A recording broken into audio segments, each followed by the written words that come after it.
പ്രശ്നങ്ങളുണ്ട്, പ്രതികൂലങ്ങളുണ്ട്, ഭാരങ്ങളുണ്ട്, ക്ലേശങ്ങളുണ്ട്. ജനം മുന്നോട്ട് നടന്നു വന്നത് സന്തോഷത്തോടെ മുന്നോട്ട് വന്നെങ്കിലും ചെന്നെത്തിയത് മാറയിലേക്കാണ്. എന്തിനാ ദൈവമേ ഞങ്ങളെ മാറയിലേക്ക് കൊണ്ടുവന്നത്? ഈ കയ്പിന്റെ അനുഭവത്തിലേക്ക് എന്തിനാ കൊണ്ടുവന്നെന്ന് ചോദിക്കുമ്പോൾ ഒരു ഉത്തരം പറയാണ്ട്. ഏത് പ്രശ്നത്തിലേക്കോ ഏത് പ്രതികൂലത്തിലേക്കോ ദൈവം നമ്മെ നയിച്ചാലും അതിനുള്ള പരിഹാരം മുന്നേ ഒരുക്കിയിട്ടുണ്ടെന്ന് എത്ര പേർക്കറിയാം? വിശ്വസിക്കുന്നോ? എന്നെ ഒരു പ്രതികൂലത്തിലേക്ക് ഇറക്കിയാൽ, എന്നെ ഒരു പ്രശ്നത്തിലേക്ക് നയിച്ചാൽ അവിടെ എത്തുന്നതിന് മുമ്പ് തന്നെ അതിനുള്ള പരിഹാരം ഒരുക്കിയിട്ടുണ്ട്. മാറയിലെ കയ്പ് മാറ്റുവാൻ മധുരമുള്ള മരത്തെ ഒരുക്കിയ ദൈവം അതിനുശേഷമാണ് നിന്നെ പ്രതികൂലത്തിലേക്ക് വിട്ടത്. സ്തോത്രം. ജീവിതത്തിന്റെ എല്ലാ ആവശ്യങ്ങളും ഒന്ന് ഓർക്കുക.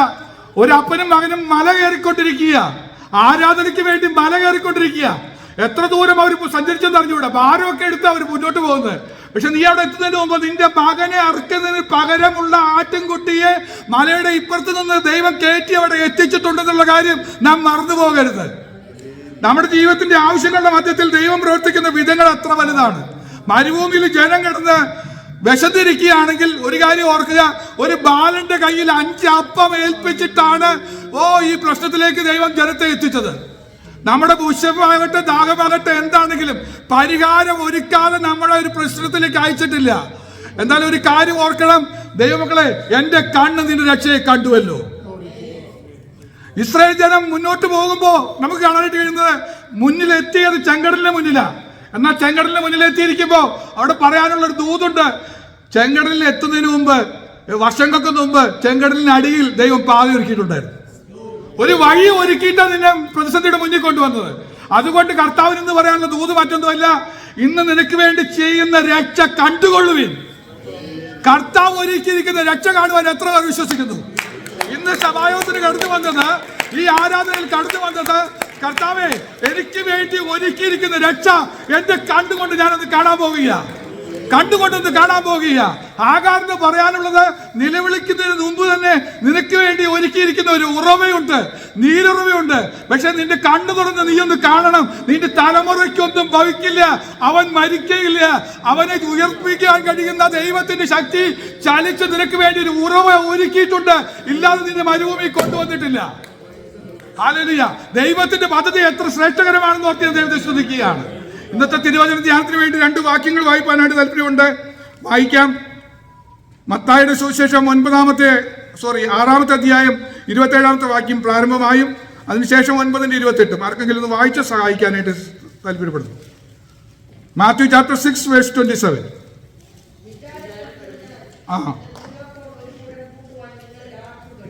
അടുത്തത് 9:28.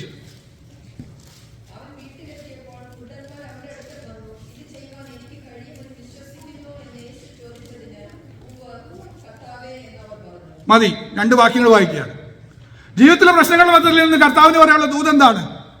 വിചാരപ്പെടുന്നതിനാൽ, ചില വിഷയങ്ങൾ ഓർത്ത് വിചാരപ്പെട്ടുകൊണ്ടിരിക്കുമ്പോൾ കർത്താവ് പറയുക, നിങ്ങൾ വിചാരപ്പെടുന്നത് കൊണ്ടൊന്നും ഒന്നും സംഭവിക്കാൻ പോകുന്നില്ല.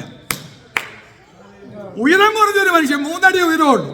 അവന് എന്തും ആഗ്രഹം എന്താന്ന് വെച്ചാൽ എല്ലാവരെ പോലെ ഒരു 5.5 അടി പൊക്കം വേണം, ഇല്ലെങ്കിൽ ഒരു 6 അടി പൊക്കം വേണമെന്ന് അവന് വലിയ ആഗ്രഹം.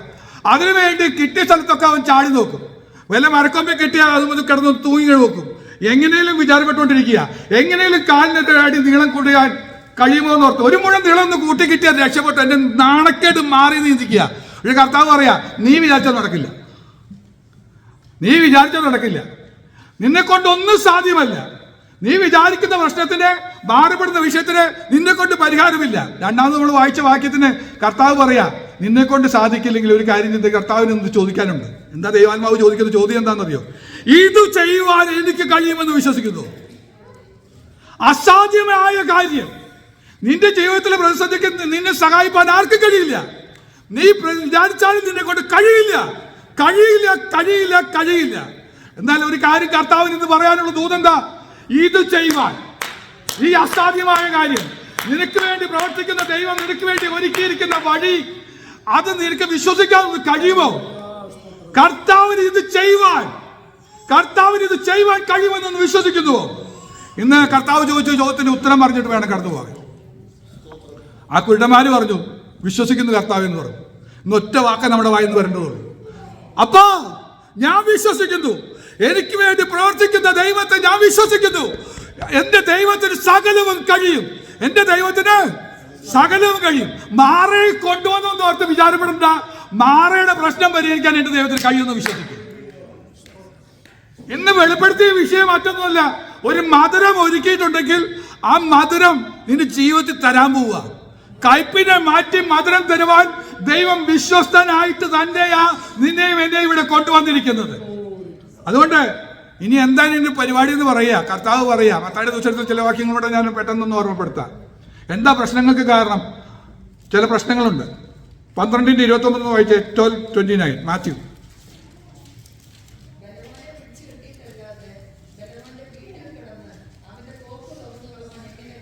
മതി ദൈവങ്ങളെ, ബലവാനെ ഒന്ന് പിടിച്ചു കെട്ടാൻ പോവാ.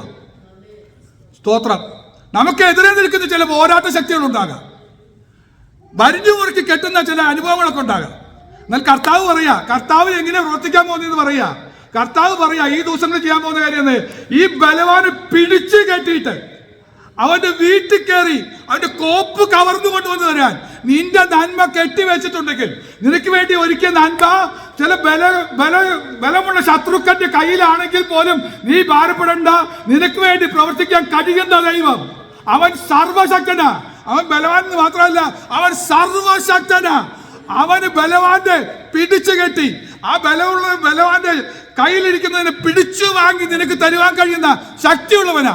അങ്ങനെയാണെങ്കിൽ അന്ധകാര ദുഷ്ട ശക്തികൾ പോരാടി ബന്ധിക്കുന്ന വിഷയങ്ങളുടെ മധ്യത്തിൽ ദൈവത്തിന് ഇന്ന് പറയാനുണ്ട്, അവന് കഴിയും, അവന് കഴിയും, അവന് കഴിയും, അവന് കഴിയും. ഓ, നിന്നെ ബന്ധിക്കാൻ എത്ര ശക്തിയുള്ളവർ പരിശ്രമിച്ചാലും അതിനെ തോൽപ്പിക്കാൻ കഴിയുന്ന ദൈവത്തിന്റെ കൃപ വ്യാപരിക്കുന്നത് ഇന്ന് തിരിച്ചറിയാനായിട്ട് കഴിയണം. വിശ്വാസത്തോടെ പറയണം, കർത്താവെ വിശ്വസിക്കുന്നു കർത്താവെ. ഓരോ വാക്യം പറയുമ്പോഴും ദൈവമക്കൾ പറഞ്ഞോളണം, വിശ്വസിക്കുന്നു കർത്താവെ, വിശ്വസിക്കുന്നു കർത്താവെ. ഓ ഹല്ലേലൂയ. എന്റെ ആരോഗ്യത്തെ പിടിച്ചു കെട്ടിയിരിക്കുന്ന ഈ ബലവാൻ ശക്തിയിൽ നിന്ന് എന്നെ വിജയിപ്പാൻ കഴിയുന്ന ദൈവത്തിന്റെ കരം, സൗഖ്യത്തിന്റെ കരം ചലിക്കുന്നത് ഞാൻ തിരിച്ചറിയുന്നു. വിശ്വസിക്കുന്നു കർത്താവെ, വിശ്വസിക്കുന്നു കർത്താവെ. സാമ്പത്തികമായ മണ്ഡലത്തെ പിടിച്ചു കെട്ടിയ ബലവാന്റെ ആ കരത്തെ ദൈവം ബലഹീനമാക്കി ദൈവം റിലീസ് ചെയ്യാൻ പോവുകയാണ്. ദൈവത്തിന് വിടുതൽ നൽകാൻ പോവുകയാണ്. അത് ദൈവത്തിന് കഴിയും. ദൈവം പ്രവർത്തിക്കാൻ പോവുകയാണ്. എത്ര പേർ വിശ്വസിക്കുന്നു? മത്തായിയുടെ ദിവസം 3:9 വായിക്കുന്ന ഇങ്ങനെയാണ്. അത് യോർദാന്റെ കരയിൽ നിൽക്കുമ്പോൾ കല്ലുകൾ കാണാനുണ്ട്.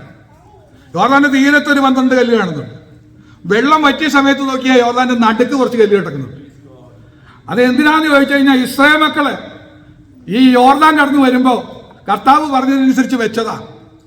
കുറച്ച് കല്ല്, 12 കല്ല് നടുക്ക് നാട്ടിയത് വന്നു. അത് കണ്ടോണ്ട് പറയുക, ഇതെന്തിനാന്ന് ചോദിച്ചു കഴിഞ്ഞാൽ മക്കളോട് ചോദിക്കുമ്പോൾ മക്കളോട് പറയാൻ വേണ്ടി വെച്ച ചില ജ്ഞാപക സ്തംഭങ്ങളാണ്. മക്കളോട് പറയണം, കർത്താവ് ഇങ്ങനൊരു കാര്യം ചെയ്തു. ചെങ്കടലിനെ വിഭജിച്ച ദൈവം തന്നെ യോർദാനെ വറ്റിച്ച് കളഞ്ഞ് ഞങ്ങൾ ഈ വഴിക്ക് കടന്നു വന്നതാ. അതായി കാണുന്ന കല്ലുകൾ അന്ന് ഞങ്ങൾ പോരുമ്പോൾ വിട്ട കല്ലുകളാണെന്ന് പറഞ്ഞ് കാണിച്ചു കൊടുക്കണം. കർത്താവ് പറയുന്നതാണ്. ആ വാക്യം ഒന്ന് വായിച്ച 3:9.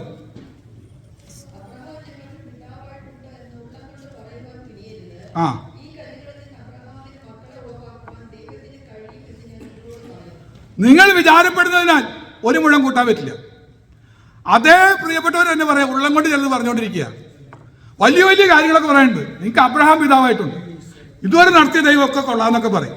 പക്ഷെ പ്രശ്നം വരുന്ന സമയത്ത് നമ്മുടെ മുന്നിൽ നോക്കുമ്പോൾ കല്ല് മാത്രമേ ഉള്ളൂ, ജീവനൊന്നും കാണാനില്ല, ഇതിന് പരിഹാരമൊന്നും കാണാൻ കഴിയുന്നില്ല. അപ്പോഴാണ് കർത്താവ് പറഞ്ഞത്, നിങ്ങളൊന്ന് വിശ്വസിക്കണം, അബ്രഹാമിന് മക്കളെ ഉണ്ടാക്കാൻ ഈ കല്ലുകളിൽ നിന്ന് സാധിക്കുമോ? ശാസ്ത്രം എത്ര വലുതായാലും ഇതുവരെ കണ്ടുപിടിക്കാൻ കഴിയാത്ത ഒരു സത്യമാ, കല്ലുകളിൽ നിന്ന് മക്കളെ ഒഴിവാക്കാൻ കഴിയുന്നു. ക്ലോണിങ്ങിലൂടെ ഒരു കോശത്തിൽ നിന്ന് പലതിനും ജനിപ്പിക്കാൻ കഴിയുമെന്നൊക്കെ കണ്ടുപിടിച്ചെങ്കിലും ഇവിടെ അത്രയും വലിയൊരു കാര്യം പറഞ്ഞിരിക്കുക, എൻ്റെ ദൈവത്തിന് ഈ കല്ലുകളിൽ നിന്ന് മക്കളെ ഒഴിവാക്കാൻ കഴിയുമോ? സ്വത്രം സ്വത്രം സ്വത്രം സ്വത്രം. കല്ലുകളിൽ നിന്ന് മക്കളെ ഒഴിവാക്കാൻ കഴിയുന്ന ദൈവം. കർത്താവിന്റെ ദാസൻ പറഞ്ഞ ദൂത് കേട്ടെന്ന് ഓർക്കുക, ചില മക്കളെ ദൈവം ഒരുക്കാൻ പോവുക. ചില കല്ലുകളിൽ നിന്ന് ദൈവ മക്കളെ ഒഴിവാക്കാൻ പോവുക. ഓ ഹല്ലേലൂയ. നമ്മുടെ ഉള്ളം കൊണ്ട് പറഞ്ഞുകൊണ്ടിരിക്കുന്ന വിഷയങ്ങൾ അതിന് ഇത് നിലനിൽക്കില്ല. ഇത് എവിടെ എത്തുന്നൊക്കെ പറഞ്ഞുകൊണ്ട് നിരാശയുടെ വാക്കുകൾ പറയുന്നവരോട് കർത്താവിനൊരു ദൂത് പറയാനുണ്ട്. കർത്താവ് പറയുക, കല്ലുകളിൽ നിന്ന് മക്കളെ ഒഴിവാക്കാനായിട്ട് കഴിയും. കല്ലുകളിൽ നിന്ന് ഓ ഹല്ലേലൂയ. നിർജീവമായതിൽ നിന്ന് ജീവൻ പകരുവാൻ കഴിയുന്ന ദൈവത്തിന്റെ കൃപ ഏറ്റെടുക്കാൻ വിശ്വസിക്കാൻ കഴിയുമോ? ഇത് ചെയ്യുവാൻ നിനക്ക് കഴിയുമെന്ന് വിശ്വസിക്കുന്നു. ഒന്ന് പറഞ്ഞ, കർത്താവേ, ഇത് ചെയ്യുവാൻ അങ്ങേക്ക് കഴിയുമെന്ന് വിശ്വസിക്കുന്നു. ഇത് ചെയ്യുവാൻ കർത്താവിന് കഴിയും. കല്ലുകളിൽ നിന്ന്, നിർജീവമായതിൽ നിന്ന് ജീവനുള്ള ചിലതിനെ ദൈവം നൽകി തരുവാൻ ദൈവം വിശ്വസ്തനാണ്. ചില സെല്ലുകൾ നിർജീവമായിരിക്കുക, ചില അവസ്ഥകൾ നിർജീവമായിരിക്കുക. കർത്താവ് പറയാ, അതിനെ പുനരുദ്ധരിച്ച് ജീവൻ പകരുന്ന ദൈവത്തിന്റെ കൃപ ഇവിടെ വ്യാപരിക്കുന്നുണ്ട്. എത്ര പേർ വിശ്വസിക്കുന്നു? ദൈവകൃപയ്ക്കായി ഞാൻ ദൈവത്തെ സ്തുതിക്കുകയാണ്. മത്തായി 8:2 വായിക്കുന്നത്, അവിടെ കുഷ്ഠരോഗികൾ വന്നപ്പോൾ അവിടെ കർത്താവ് പറഞ്ഞത് എങ്ങനെയാണ്? ശുദ്ധമാക്കാൻ കഴിയും. ഓ, രാവിലെ നമ്മൾ കേട്ടു, സ്വർഗീയമായ അഗ്നി വന്നപ്പോൾ മുള്ളും പരക്കാരെ അങ്ങ് ദഹിപ്പിച്ചു കളഞ്ഞു. ദൈവം ചില കാര്യം കൂടെ ദൈവസഭയിൽ ചെയ്യാൻ ആഗ്രഹിക്കുന്നത് വേറൊന്നുമല്ല, പരിശുദ്ധാത്മാവിനെ എല്ലാ കാര്യങ്ങളും ചേർന്ന് പണിയുന്ന പണിയാണ് കർത്താവിനുള്ളത്. ദൈവദാസന്മാരിലൂടെ അറിയിക്കുന്ന ദൈവത്തിന്റെ ദൂത, സഭയ്ക്കുള്ള ദൂത കേൾക്കുമ്പോൾ നമ്മൾ മനസ്സിലാക്കണം. ചില മുള്ളും പരക്കാരെയും കൂടെ ദഹിപ്പിക്കാൻ പോവുക. കർത്താവ് പറയുക, ഒന്ന് വിശ്വസിക്കേ, എന്നെ ഒന്ന് ശുദ്ധമാക്കണമേ എന്ന് പറഞ്ഞത് ഒന്ന് പറഞ്ഞാട്ടെ. കർത്താവെ, എന്നെ ശുദ്ധമാക്കുവാൻ അങ്ങേക്ക് കഴിയും. കർത്താവെ, അങ്ങേക്ക് കഴിയും. കർത്താവ്, എന്റെ കഴിവുകൊണ്ട് പറ്റുന്നില്ല, ഞാൻ ബലഹീനപ്പെട്ടു പോകുക, ഞാൻ പറഞ്ഞതിൽ വീണു പോകുക, പ്രാർത്ഥിക്കാൻ വിചാരിച്ചാൽ ഉറക്കം തൂങ്ങുക, ബൈബിള് വായിക്കാൻ വിചാരിച്ചാൽ അതിനുള്ള മൂഡ് കിട്ടുന്നില്ല, ബൈബിള് വായിക്കാൻ പറ്റുന്നില്ല, ഞാൻ പരാജയപ്പെട്ടുകൊണ്ടിരിക്കുക. എന്റെ ഉള്ളത്തിലുള്ള ചില അനുഭവങ്ങളെയൊക്കെ ഒന്ന് മാറ്റി, ചിന്തകളെയും വിചാരങ്ങളെയൊക്കെ ഒന്ന് മാറ്റി എന്നെ ശുദ്ധമാക്കുവാൻ കർത്താവെ നീ വിചാരിച്ചാൽ കഴിയും. അങ്ങ് വിചാരിച്ചാൽ എന്നെ ശുദ്ധമാക്കാൻ കഴിയും. അങ്ങ് എന്നെ ശുദ്ധീകരിച്ചാൽ, കർത്താവ് ശുദ്ധീകരിച്ചാൽ വലിയ കാര്യങ്ങൾ നടക്കാൻ പോവുക. ഓ ഹല്ലേലൂയ. ശുദ്ധിയുള്ളത് മാനപാത്രമാക്കി മാറ്റാൻ പോവുക. ശുദ്ധിയുള്ളത് ദൈവത്തിന് വേണം.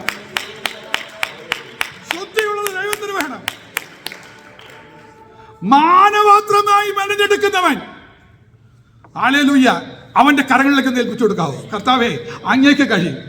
കർത്താവെ, എന്നെ നിന്ദിക്കുന്നവരുടെ ഇടയിൽ കർത്താവെ, എന്നെ ഒരു മാനപാത്രമായി എല്ലാവരുടെയും മുറ്റത്തിൽ കർത്താവെ, അങ്ങേ സേവിച്ച ആ പ്രിയ മകനെ, ആ പ്രിയ മകക്ക് കർത്താവ് ചെയ്ത വൻകാര്യങ്ങൾ എത്രയെന്ന് പറയത്തക്കവണ്ണം ഘോഷിക്കുന്ന വിധത്തിൽ കർത്താവ് മാനപാത്രമാക്കി മാറ്റുവാൻ ഒരു ക്രിയ ചെയ്യുവാൻ ആഗ്രഹിക്കുന്നു. ശുദ്ധമാക്കുക. അവൻ നമ്മെ ശുദ്ധീകരിക്കുന്ന ദൈവമാണ്. ഗ്ലോറി. മത്തായി 26:61 26:61 അവിടെ പറയുന്നൊരു കാര്യമുണ്ട്. കർത്താവിനെ കുറിച്ച് പറഞ്ഞൊരു സാക്ഷിയാണ്. ഈ മന്ദിരം പൊളിപ്പിക്കും, 3 നാൾ കൊണ്ട് അത് പണിയുമെന്ന് അവൻ പറഞ്ഞു. കർത്താവിനൊരു കാര്യമുണ്ട്, പൊളിഞ്ഞു കിടക്കുകയാണെങ്കിലും പണിയാൻ പറ്റും. എവിടെയോ പൊളിഞ്ഞു കിടക്കുന്നത് വിശ്വസിച്ച് പറയണം, കർത്താവെ അങ്ങേക്ക് കഴിയും. അപ്പം അതിനെ കേൾക്കുമ്പോൾ ഒക്കെ പറഞ്ഞോണേ, വിട്ടുപോകല്ലേ, ഒന്നും വിട്ടുപോകരുത്. കർത്താവെ, പണിയണം. എൻ്റെ കുടുംബത്തിന് വന്നിരിക്കുന്ന തകരാറുകൾ, എൻ്റെ ആരോഗ്യത്തിന് വന്ന തകരാറുകൾ, എൻ്റെ ജോലിയിൽ വന്ന തകരാറുകൾ, കർത്താവ് എൻ്റെ സമസ്ത മേഖലയിൽ വന്നിരിക്കുന്ന ചില വിള്ളലുകൾ, ചില പൊളിഞ്ഞ അനുഭവങ്ങൾ, കർത്താവെ, പാളിച്ചകൾ യേശുവിന്റെ നാമത്താൽ പണിയപ്പെടും. വിശ്വാസത്തോടെ കൂടെ പറഞ്ഞാട്ടെ. എന്താ പറയാനുള്ളത്? 3 നാൾ കൊണ്ട്, within 3 days something will happen. എത്ര പേർ വിശ്വസിക്കുന്നു? 3 നാൾ കൊണ്ട് ഇത് നടക്കുമെന്ന് വിശ്വസിക്കുന്ന ദൈവമക്കൾ കരങ്ങൾ ഉയർത്തി വിശ്വസിച്ചാട്ടെ. നിങ്ങളുടെ വിശ്വാസം പോലെ തന്നെ ഭവിക്കും, ഫലിക്കും. നമ്മുടെ സിറ്റുവേഷനിൽ 3 ദിവസം കൊണ്ട് ഒന്നും സംഭവിക്കാൻ പോകുന്നില്ല എന്നാ, അത് കഴിയില്ല എന്നാണ് നമ്മൾ വിശ്വസിക്കുന്നത്. നിങ്ങൾ വിചാരപ്പെടുന്ന ആ വിഷയമൊക്കെ ഒന്ന് മാറ്റി, നിങ്ങൾ മനസ്സിൽ കരുതിയ വിഷയങ്ങളൊക്കെ ഒന്ന് മാറ്റി കണ്ടു പറയണം, എൻ്റെ കർത്താവ് വിശ്വസ്തന, അവന് കഴിയാത്ത ഒരു കാര്യവുമില്ല. മർക്കോസിന്റെ സുവിശേഷം 9:23 വാക്യം. മർക്കോസ് 9:23 9:23 മാർക്ക്.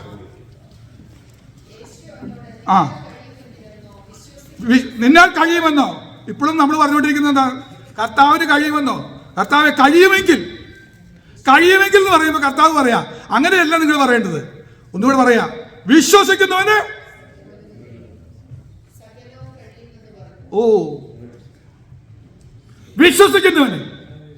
ഈ പറഞ്ഞ കാര്യങ്ങളൊക്കെ കഴിയും. എങ്ങനെ സാധിക്കും? നീളം കൂട്ടണോ? നീ നിരാശപ്പെടുന്ന വിഷയം എന്താണോ പരിഹാരം വരുത്താൻ ദൈവത്തിന് കഴിയും. ഓ, ബലവാനെ പിടിച്ചു കെട്ടി ചിലത് നൽകാൻ ദൈവത്തിന് കഴിയും. സ്തോത്രം. കല്ലുകളിൽ നിന്ന് മക്കളെ ഒഴിവാക്കാനായിട്ട് കഴിയും, ശുദ്ധമാക്കാനായിട്ട് കഴിയും, പണിയാനായിട്ട് കഴിയും. ഇതൊക്കെ ആർക്ക് സംഭവിക്കും? വിശ്വസിക്കുന്നവന്. വിശ്വസിക്കുന്നവന് വിശ്വസിക്കുന്നവന് സകലവും കഴിയും. ഒരു വാക്യം കൂടെ വായിക്കണേ. യോഹന്നാന്റെ സുവിശേഷം 6:60.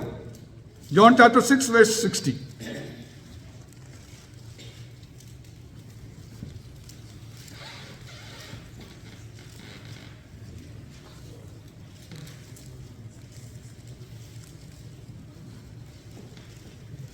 യോഹന്നാന്റെ സുവിശേഷം 6-ാം വാക്യം.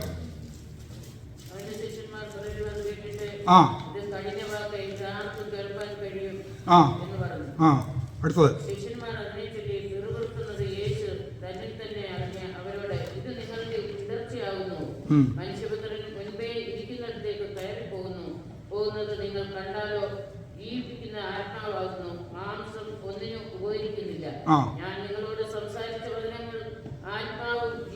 ഞാൻ നിങ്ങളോട് സംസാരിച്ച വചനങ്ങൾ ആത്മാവും ജീവനുമാകുന്നു. ഞാൻ നിങ്ങളോട് സംസാരിച്ച വചനങ്ങൾ ആത്മാവും ജീവനാണ്. അവർ പറയുന്നു ഇതൊക്കെ ആർക്ക് കഴിയാൻ, ആർക്ക് വിശ്വസിക്കാൻ പറ്റുന്ന അവർ ചോദിക്കുന്നത്. എന്റെ മാംസം തിന്നാതെയും എന്റെ രക്തം കുടിക്കാതെ ഇരുന്നാൽ നിങ്ങളുടെ ഉള്ളിൽ ജീവൻ ഉണ്ടാവില്ല എന്ന് പറയുമ്പോൾ ഇതൊക്കെ സാധിക്കുന്ന കാര്യമാണെന്ന് അവർ ചോദിക്കുന്നത്. എന്നാൽ കർത്താവ് പറയുകയാണ്, ആ വാക്യം ഒന്നുകൂടെ വായിച്ച് 60 ഒന്നും കൂടെ വായിക്കാവോ?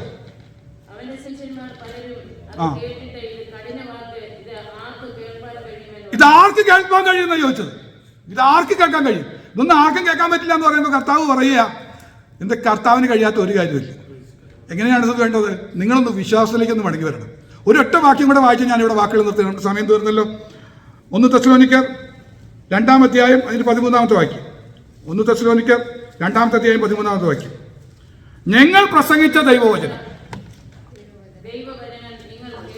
നിങ്ങൾ കേട്ടു. ഇന്ന് കർത്താവിന്റെ സന്നിധിയിൽ ദൈവദാസന്മാരാകുന്ന ഞങ്ങൾ പ്രസംഗിച്ച വചനം നിങ്ങൾ കേട്ടു. അത് മനുഷ്യന്റെ വചനമായിട്ട് കേട്ടാൽ ചിരിക്കേണ്ടി വരും. അല്ല, ഒന്ന് ഓർത്ത് നോക്കിയേ. ഇപ്പൊ ഈ പറഞ്ഞ വചനങ്ങളൊക്കെ ഒന്ന് മനുഷ്യന്റെ വചനം പറഞ്ഞ പോലെ ഒന്ന് കേട്ട് കഴിഞ്ഞാൽ നമുക്ക് കോമഡി ആയിട്ട് തോന്നുള്ളൂ. ഇതൊക്കെ നടക്കാൻ പോണ കാര്യം. കല്ലിന്ന് മക്കളെ ഉണ്ടാകുന്നു, ബലവാനെ പിടിച്ചു കിട്ടുന്നു, ഇതൊക്കെ പറഞ്ഞ് നമുക്ക് മനസ്സിലാകുപോലുമില്ല. എന്നാൽ അവിടെ പറയുന്നത് ഇങ്ങനെയാണ്, മനുഷ്യന്റെ വചനമായിട്ടല്ല, സാക്ഷാലാകുന്നത് പോലെ ദൈവവചനമായിട്ട് തന്നെ. അവിടുത്തെ ഒരു പ്രശ്നം കേട്ടാണ്, ഈ വചനം ഒന്ന് കൈക്കൊള്ളാവോ, ഒന്ന് റിസീവ് ചെയ്യാവോ. കർത്താവ് ഇത് എന്നോട് പറഞ്ഞ ദൂത, ഞാൻ വിശ്വസിക്കുന്നു. എൻ്റെ ജീവിതത്തിൽ 3 നാൾ കൊണ്ട് ചിലത് സംഭവിക്കും, 3 നാൾ കൊണ്ട് ചിലത് പണിയപ്പെടും. എൻ്റെ ജീവിതത്തിൽ എൻ്റെ ദൈവം എന്നെ ശുദ്ധീകരിച്ച് മാനപാത്രമാക്കി ഈ പ്രിയപ്പെട്ടവരുടെ മധ്യത്തിൽ എന്നെ ദൈവം ഉപയോഗിക്കും. ഇതൊക്കെ ഒന്ന് വിശ്വസിച്ചിട്ട് ഒന്ന് കൈക്കൊണ്ടെന്ന് പറഞ്ഞേ. കൈക്കൊണ്ടതിനാൽ ഞങ്ങൾ ഇടപെടാതെ ദൈവത്തെ, അതാ ഞാൻ തൊട്ട് പറഞ്ഞേ. വചനം പറയുമ്പോൾ ഒന്ന് ശ്രദ്ധിച്ചോണം. കർത്താവേ, അങ്ങേക്ക് കഴിയുമെന്ന് ഞാൻ വിശ്വസിക്കുന്നു, അങ്ങേക്ക് സാധിക്കുമെന്ന് ഞാൻ വിശ്വസിക്കുന്നു, അങ്ങേക്ക് കഴിയുമെന്ന് ഞാൻ വിശ്വസിക്കുന്നു. അടുത്ത വാക്യം കൂടെ ഒന്ന് വായിച്ചേ. അടുത്ത വാചകം മതി. വിശ്വസിക്കുന്ന നിങ്ങളിൽ ഗ്ലോറി. ഈ വചനം ഇവിടെ കൊണ്ട് അവസാനിക്കുന്നില്ല. വിശ്വസിക്കുന്ന നിങ്ങളിൽ അത് വ്യാപരിച്ചുകൊണ്ടിരിക്കുന്നു. കൈക്കൊണ്ട് വിശ്വസിക്കാൻ തയ്യാറുണ്ടോ? വചനം കൈക്കൊണ്ട് വിശ്വസിക്കാൻ തയ്യാറുണ്ടോ? അത് നിങ്ങളിൽ വ്യാപരിച്ചു കൊണ്ടിരിക്കും. വിശ്വാസ വചനം വ്യാപരിക്കുമ്പോൾ അത് നിങ്ങളിൽ അങ്ങ് പെരുകാൻ തുടങ്ങുക. അത്ഭുതമായി പെരുകും. അപ്പം 5 അപ്പമുള്ള നുറുക്കിയതാ. വചനം എന്ത് വിഭാഗിച്ചു തന്നിരിക്കുക. ഇനി ഒന്ന് നോക്കുക, ആ കൊട്ടയിലേക്ക് ഒന്ന് നോക്കിയേ. അത് വ്യാപരിച്ചുകൊണ്ടിരിക്കുക. എങ്ങനെ വ്യാപരിക്കുന്നത്? അത് പെരുകി വരിക. എങ്ങനെ പെരുകി വരുന്നത്? എല്ലാവരും തിന്നു തൃപ്തരായി. ശേഷിപ്പ് ദൈവം തരാൻ പോകുന്ന തൃപ്തരായി ശേഷിപ്പ്. തൃപ്തി തന്ന ശേഷിപ്പ് തരും. വ്യാപരിക്കണം. എങ്ങനെ സംഭവിക്കണം? കൈക്കൊണ്ട്. ഈ വചനം ഒന്ന് കൈക്കൊട്ടെ, വചനം ഒന്ന് ഏറ്റെടുത്തേ. ഈ അപ്പം ഒന്ന് കയ്യിൽ നീട്ടി ഒന്ന് വാങ്ങിയേ. ഈ അപ്പത്തിന്റെ നുറുക്കൊന്ന് വാങ്ങിയേ. ഈ അപ്പത്തിന്റെ നുറുക്കൊന്ന് ഏറ്റു വാങ്ങിയേ. അത് വ്യാപരിക്കുന്ന ദൈവശക്തിയായി വർദ്ധിച്ചു വരട്ടെ. തൃപ്തി വരുത്തുന്ന ദൈവം. ഹല്ലേലൂയ. ഈ അപ്പം നുറുക്കുകൾക്കായിട്ട് ദൈവത്തെ ഒന്ന് സ്തുതിച്ചാട്ടെ. മേശമേൽ നിന്ന് വീഴുന്ന ഒരപ്പനുറുക്ക് മതിയെന്നാ പറഞ്ഞ സഹോദരി അന്വേഷണത്തിൽ പറഞ്ഞ അങ്ങനെ. മേശയുടെ മുന്നിൽ നിന്ന് പറയുന്ന ദേവദാസൻ പറയുന്ന വാക്കുകളിൽ നിന്ന് ഒരപ്പനുറുക്ക്. ഇന്ന് പല കാര്യങ്ങളും കഴിയുമെന്ന് പറഞ്ഞു. അതിലെ ഒരു നുറുക്ക് നിങ്ങൾ എടുത്തിട്ടുണ്ടെങ്കിൽ നിന്റെ തലമുറയ്ക്ക് അനുഗ്രഹമാണ്, തലമുറയ്ക്കൊരു വിടുതല. എൻ്റെ ദൈവത്തിന് കഴിയും, മനസ്സിലാക്കാൻ കഴിയില്ല. പണിയാൻ എൻ്റെ ദൈവത്തിന് കഴിയും, വർദ്ധിപ്പിക്കാൻ എൻ്റെ ദൈവത്തിന് കഴിയും. ഈ അപ്പനുറുക്കുമായി ഞാൻ മുന്നോട്ട് പോകുന്നു. ഈ വിശ്വാസം ഒന്ന് വ്യാപരിക്കട്ടെ. ദൈവം നമ്മളെ സഹായിക്കും.